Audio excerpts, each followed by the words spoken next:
tumependekeza kwamba serikali ifanye marekebisho kwa upande wa wakurugenzi wa halmashauri wasio wasimamizi wa uchaguzi wa majimbo. Kwa nini tunasema hivyo? Kwamba wakurugenzi wengi asilimia kubwa ni watumishi wa serikali, lakini pia ni makada wa chama wa vyama vingine huko. Kwa hiyo hawataweza kutenda haki kwenye usimamizi wa uchaguzi. Kwa hivyo Chauma sisi tunatamani sana wakurugenzi wa halmashauri wasio wasimamizi wa uchaguzi ndio wataharibia uchaguzi. Na watu wengi walikuwa wakipiga kelele kwa mazingira hayo.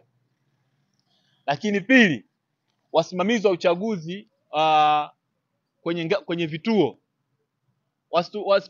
wasipangiwe pia hawa watumishi wa umma, kwa mfano walimu, watendaji, au pia wasimamie uchaguzi wapatikane pia kwa ushindani. Serikali tangaze ajira, lakini wasio watumishi wa umma, kwa sababu wana maslahi na serikali. Mwisho, tunatamani mawakala wa vyama wanapoenda kwenye uchaguzi kusimamia uchaguzi wasibuguzie. Mawakala wetu wamekuwa wakibuguziwa. Mfano uchaguzi wa serikali za mtaa uliopita, mawakala wetu walikuwa wanabuguziwa sana, nusu ya kupigwa na watu ambao wanasimamia uchaguzi huko. Kwanza mara vikwazo kibao, mara wewe ujitambulika barua hii na nini, lakini mawakala vyama vingine wa chama tawala hawasumbuliwi. Kwa hiyo tunatamani mawakala wa vyama vyetu hasa vya upinzani wasisumbuliwe, wasibuguziwe kwenye wanapoenda kusimamia uchaguzi wao, kwa sababu walikuwa tayari washaapishwa, wana barua za utambulisho, lakini bado wananyanyaswa. Kwa hiyo sisi kama Chauma tumeona hiyo ndio mapendekezo yetu. Lakini tunatoa tunaomba wenzetu wananchi wajitokeze kushiriki uchaguzi huu. Washiriki uchaguzi huu, hasa vijana wajitokeze kugombea.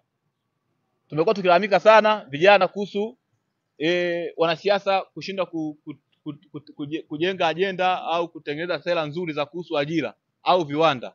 Sasa ni wakati wetu sisi vijana ambao tumesoma tunasosha na serikali na wazazi wetu, tuonyeshe maarifa yetu tupata chuoni tuyatekeleza kwenye maeneo yetu ya kazi ya uongozi. Tunaonyesha wapi? Ni kupitia udiwani, ubunge na sehemu kadhaa. Hivyo ni waombe watu, wananchi, vijana, wamama, wazee, mjitokeze kugombea nafasi za uongozi kwenye uchaguzi ujao.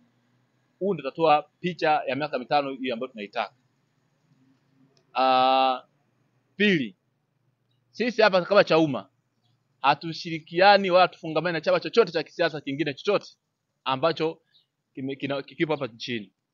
Sisi Chauma tumesajiliwa kivyetu na tunaongozwa na katiba yetu, tuna misimamo yetu. Hivyo hatufungamani na chama chochote.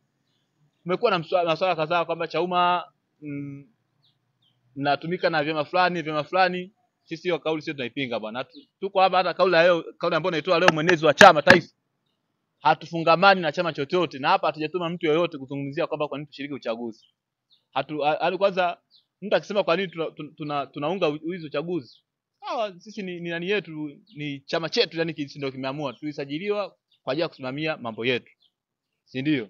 Lakini niombe pia vyama vingine ambavyo tuko upande huu wa upinzani, tusizarau vyama vingine ambavyo havina wawakilishi bungeni au kwenye madiwani. Wanapotuambia kwamba tunakeleka, pia na sisi wanatuambia kila siku kwamba sisi ni mawakala wa CCM. Hiyo kauli inatokea sana.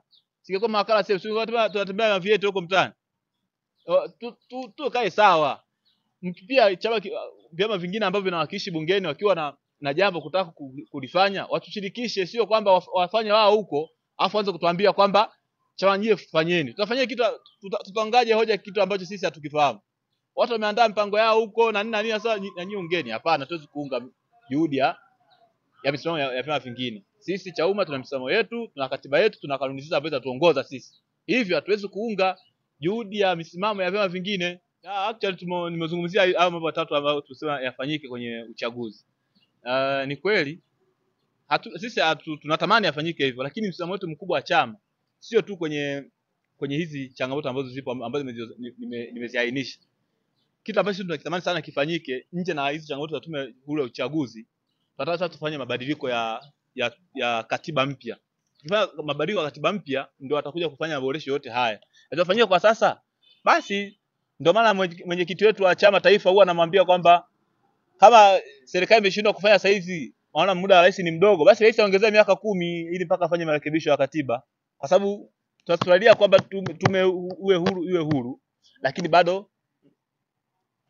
bado tunahitaji marekebisho ya katiba mpya. Kwa sisi msimamo wetu wa Chauma nje na kufanya na mapendekezo haya kwenye tume, lakini sisi ambacho tunakitamani sana sasa hivi ni mabadiliko ya katiba.